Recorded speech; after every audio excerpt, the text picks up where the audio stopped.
Now listen up, you amoral reprobates. I'm here to teach you how to be good soldiers for the Continental Army. All right? So I need everyone sitting on the floor to stand up. All you in the back, you can sit and watch. Stand up. If you're going to be good soldiers, the first thing you got to learn how to do is stand at attention. So the first thing you're going to do is you're going to stand up straight, like you're proud. You're in the Continental Army, you should be proud that you're in the Continental Army. All right? Next thing you're going to do is you're going to take your heels and you're going to put them together. And then your toes are going to be pointed out in the shape of a V. A small V, not a big V. I don't want you falling over if the wind blows too hard. The next thing you're going to do is you're going to take your hands and you're going to put them like this. Both of them. I have a microphone in one hand. I can't do that. Both of them. And then you're going to take your pinky and you're going to put them along your leg with your thumb pointed out so I can see your palms. I want to make sure you don't have a knife in there. Both hands. I want to see both palms. This. There you go. Okay.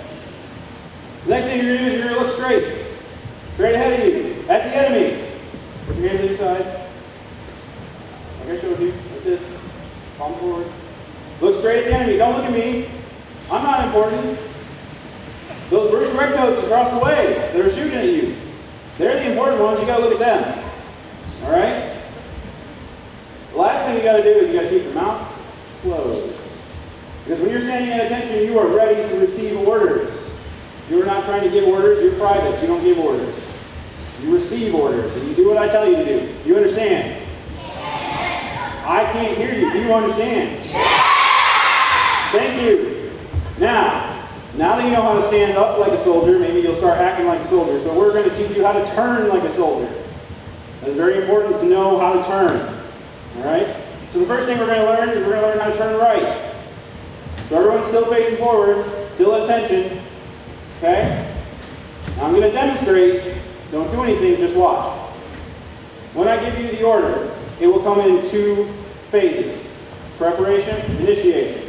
Preparation is I'm going to tell you what you're going to do. I'm going to say to the right. That means you're going to turn right. Initiation means that's when you do it. That's when I say face. You do not turn until I say face. Do you understand? Yes. I can't hear you. Yes. Thank you. Now, when you turn, your heels are going to stay right where they are, like you got poles going straight into the ground, 10 feet underground. And you are going to spin. And then, don't do it now, I'm demonstrating, watch. And then, your feet should be wonky. If you do this right, your feet should be wonky once you turn. Then you adjust back to attention. Do you understand? Okay. Now I'm going to give you the order. Let's see how well you listen. To the right. I didn't say face. You should still be looking at me. You got to look at me. Face forward. I didn't tell you face yet. When I say face, that's when you turn. Remember, you're turning right. Your right, not my right. Ready? To the right. I didn't say face. To the right, face. Your right. This way. Not my right. You're looking that way. Okay. So I see we still have a lot of work to do. Okay. Next I'm going to teach you how to turn left. The order is going to be to the left, face. You're going to do exactly what you just did, except the opposite direction. Don't move. I didn't tell you to move. Did I tell you to move? You can face that way. Okay. So, are you ready? Okay. To the right, face. Or to the left face, sorry. Get myself confused. That's not left. That's about. You were looking that way. This is left. You should be facing the stage. I didn't say about face. About face is when you spin all the way around and look the other direction. You should be looking this way, towards the stage. You were facing that way. Right? Yeah? So this is left. Okay? Let's try that again. To the left, face. Now you should be looking that way. Did I need to start today telling you what the difference is between your right and your left? Are you sure? Okay. Now I'm going to teach you how to turn all the way around in about face. Alright? So everyone pay attention. Okay? You can turn to the right face so you can look at me, so you can pay attention. It's a little more complicated. You're going to take your right foot. When I say about face, you're going to take your right foot and you're going to put it behind you. Then you're going to take your right hand. Everyone raise your right hand, not my right hand. Okay. You're going to put it on your bum. Alright? Do it. Okay. Then, listen up. Then you're going to turn all the way around and go back to attention. Okay? So let's try that. Everyone should be looking at me. Ready? About, face.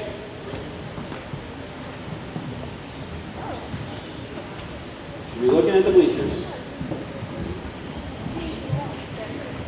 Young sir, you should be looking at the bleachers. That way. Okay. We're going to try that one more time.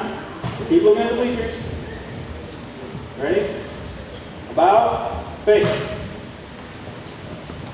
Alright, that was pretty good. Now the reason you have to put your hand on your bum, I know a lot of you were laughing, is because when you actually are in the Army and Congress finally gets some money to give you supplies, you'll be able to have a cartridge box, just like me. Everyone look at my lovely cartridge box. Okay? When you have a cartridge box, even though belts have existed for thousands of years, the Army does not believe in belts. You don't get belts, you get baldricks.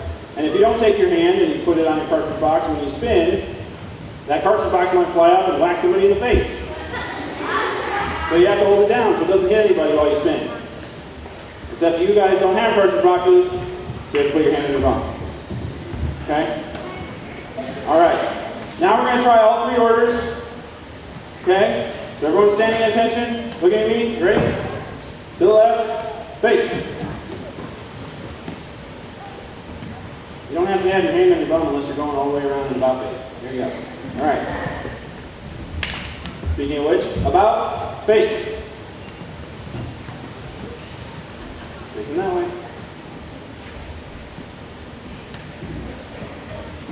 Guys, you should be looking at the hoop over here. Like that. In that direction. Okay. And to the right, face. You should now be looking at the bleachers. Like that way. And the bleachers. There you go. Okay. To the left, face. And you should be looking back at the hoop that you were just looking at. Okay. And one last time, to the left, face. You should now be looking at me. Man, these soldiers need a lot of work. Okay. That was a good demonstration. You guys still need a lot of work, but that's okay. So everyone give them a round of applause. To the seat.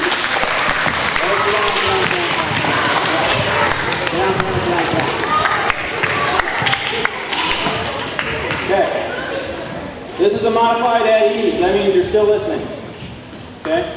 So, that was just your first lesson. Alright? If you're going to be a soldier, you have to be able to do that with precision, with your company, without thinking. Alright? And then once you learn how to do that from voice command, you have to learn all those commands by drum beat. There's a different drum beat for every order, and you have to learn by drum beat and by voice command. It's going to take you a couple of months working all day from sun up to sundown to be able to do that. Okay? Now, who wants to guess, why do you need to do it by drum beat? Why would you want a drum instead of a voice? Why would you want a drum instead of a voice?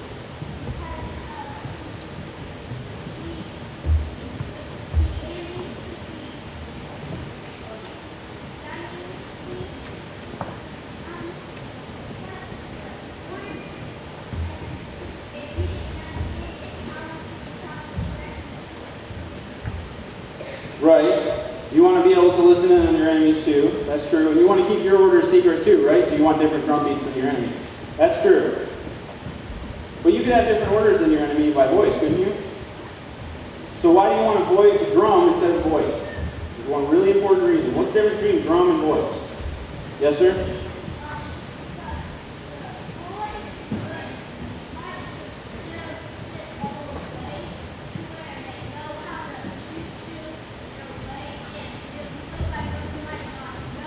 Okay, yeah, we'll keep it secret.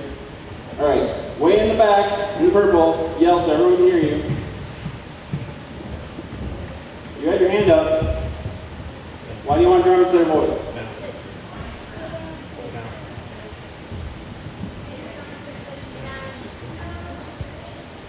Well, that's what the orders are for, right. One last try. What do you say? Why drum instead of voice?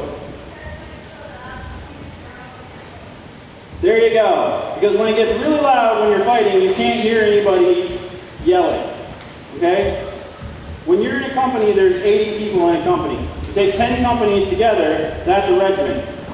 So that's 800 people. You take a bunch of regiments and put them together, that's a line. You take a bunch of lines together, put them together, that's an army. So you have thousands of people on the battlefield. Can everyone hear the general yelling orders? No. Can everyone hear the drummer boy beating out the orders? Yes, you can hear that for miles, even in the middle of battle when there's guns going off, there's cannons going off, people are getting shot and screaming, horses are getting shot and screaming. Okay, it's really loud, all right? So that's why you want drum. So it's going to take you some months of practicing every day. As long as there is sun up, you will be practicing, all right? And once you get good at being a soldier, then you will still practice, because you want to stay sharp, but you'll practice less, and when you're not practicing, you're going to work, okay? Because, I have a question for you. Can 4,000 men march in formation through the woods? No, there's trees. So what do you have to do before 4,000 men can march through the woods?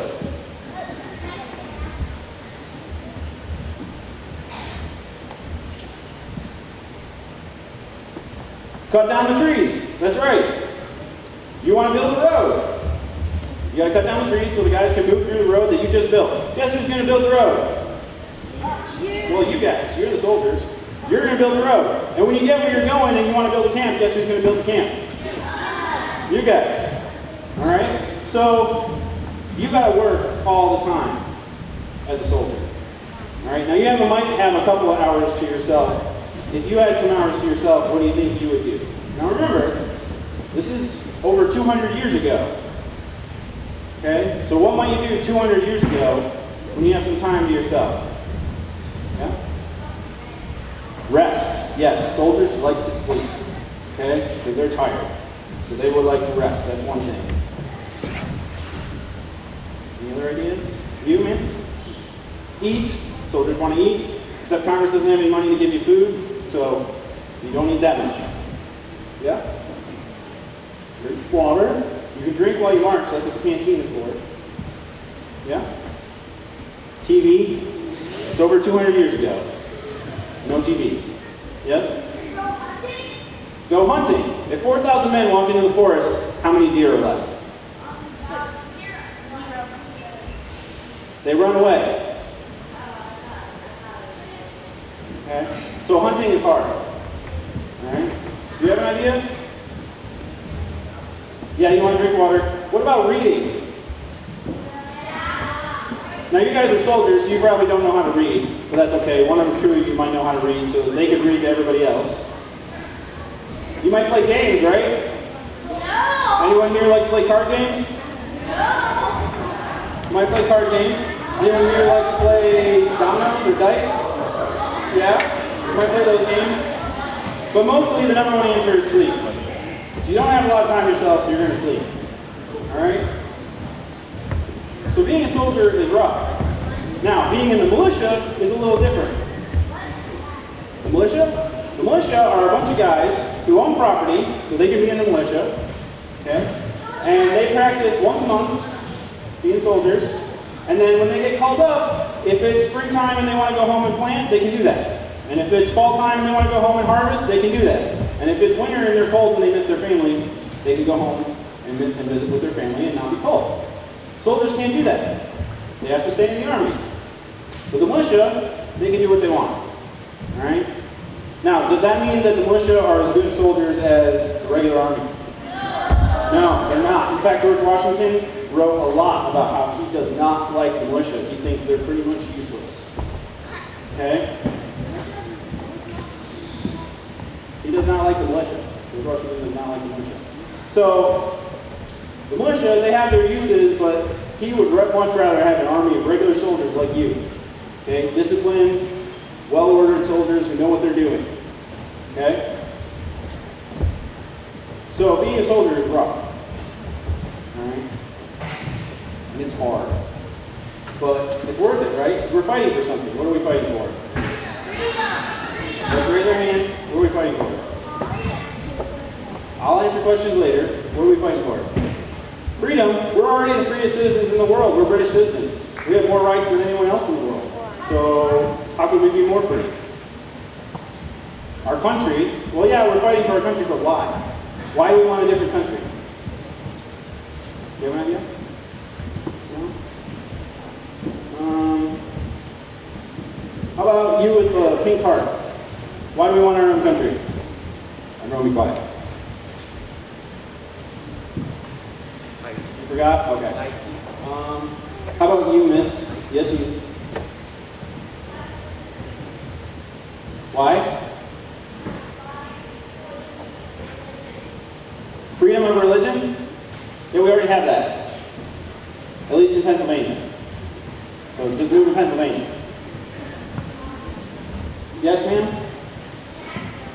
The what? Taxes? Oh, well, see, the thing is, after Congress declared independence, they doubled the taxes. So it wasn't really about taxes. We actually were paying less taxes as British citizens than we were as Americans. Who here has ever heard the phrase, no taxation without representation? Some of you?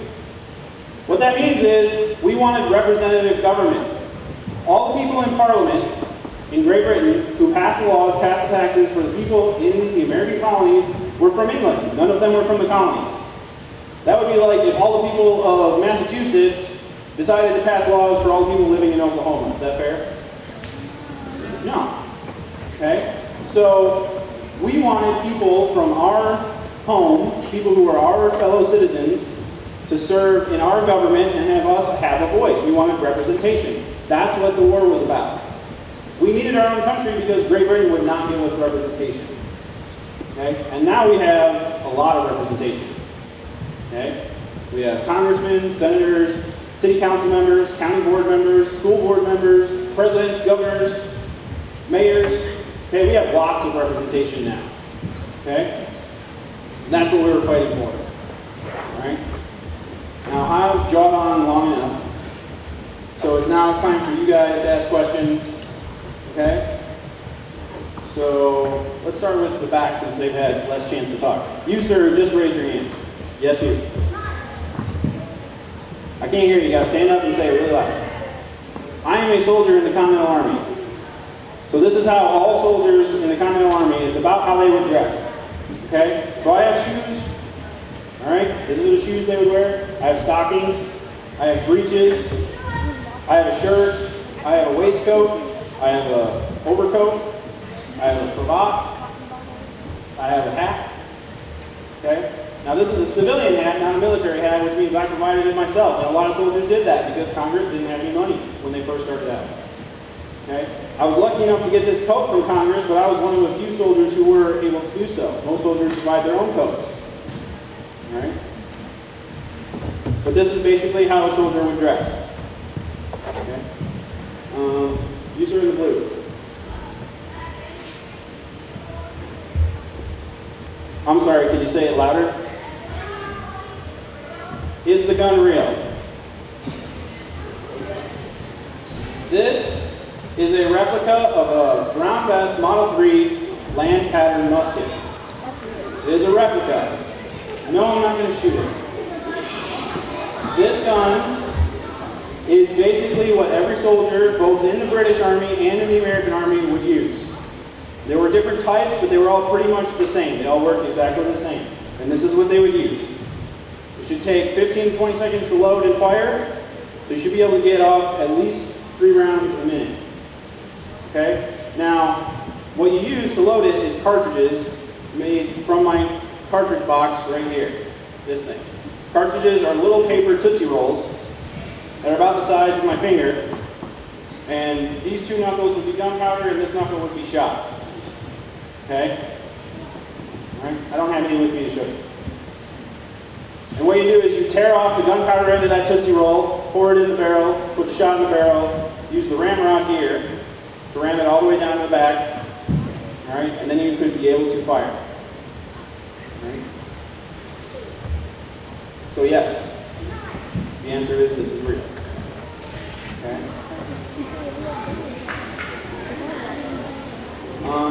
You, sir. This is not a knife. This is not a dagger. This is a bayonet.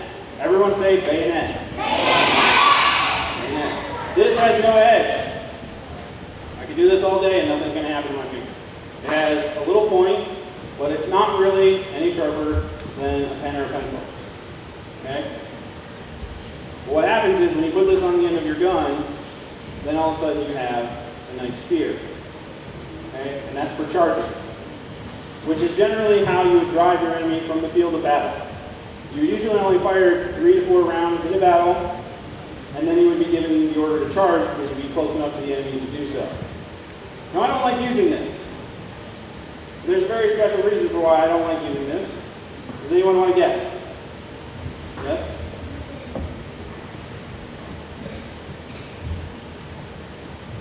Well, there's going to be a lot of blood, just in general, in a war. So it's not really that. You, sir, in the blue polo. Yes, you.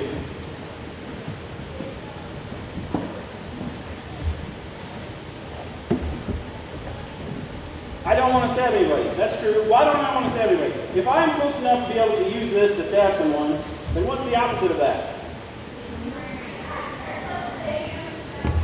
They're close enough they can stab me. Because they have a bayonet too. And I don't want to get stabbed with this. I would much rather they die way over there than they get close enough to me to be able to stab me. So I don't really want to use this unless I absolutely have to. Okay? Am I real? Yes, I exist.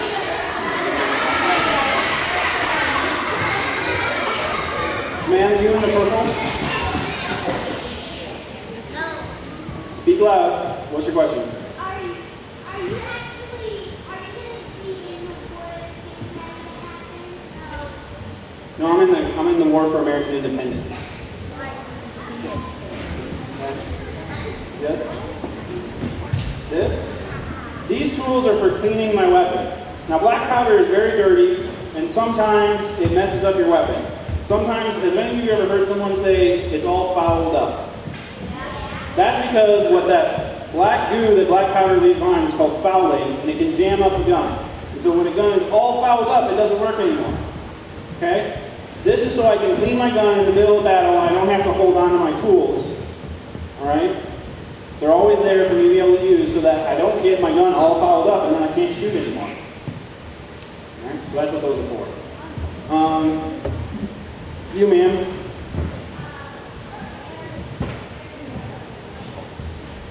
I'm not playing a character, I'm a soldier. Ma'am? Yes? Were girls allowed to be in the Army? During the Continental War, officially, girls were not allowed to be in the Army. They were not allowed to be combat frontline soldiers. Now, that did not stop women from sneaking in, okay? Which was really easy because the only thing doctors were checking before you joined the Army was if your teeth were good or not, okay? So you could load your gun. You gotta rip open that cartridge with your teeth. So, women sometimes snuck in. In fact, Paul Revere had a friend who was a woman who served in the Army, and he actually wrote letters to try and help get her pension after the war was over as a soldier. Okay, so there are those letters that show that he had a friend who was a woman who served in the Army. Now, when women weren't frontline troops, they could be laundresses, they could be seamstresses, they could be nurses, and they could be cooks. All for the Army. Does that mean that they're not part of the Army just because they're not fighting? No, they're helping the Army. If the British come and raid your camp and all the women and children are still there, do you think the British are going to care their women and children? No, they're not going to care. Okay? So they're just as much part of the Army as the soldiers. They get paid by the Army, they get rations from the Army, just like the troops do. They just aren't in battle. Okay? All right. Okay, I think I got enough time for maybe one more question. Who has not asked a question? If you've asked a question at any time, put your hand down.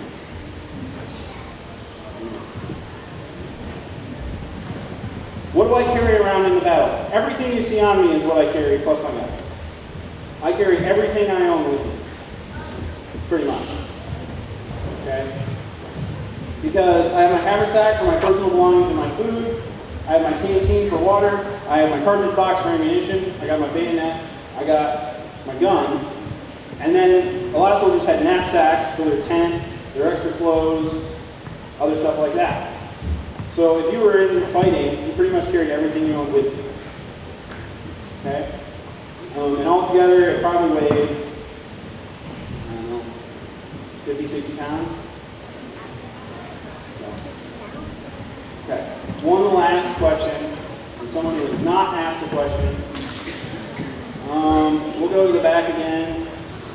You, miss, with the red shirt and the blue sleeves. Why do you have to have a coat? Why do you have to have a coat? Have you ever been in Pennsylvania in the winter? No. If you've ever been in Pennsylvania or New York or New Jersey or Massachusetts or Maryland in the middle of winter, you would not be asking that question. It's cold. Okay? So you really need a coat, because a lot of times this is all you have to keep you warm. Because you might have picked up and run from your last and lost your blanket. Or you're a soldier from Connecticut and with your buddies from Connecticut, but one of those dirty soldiers from New Jersey stole your blanket. You can't trust those people from New Jersey. So you have to have a good coat. I'm lucky my coat has lasted as long as it has. All right?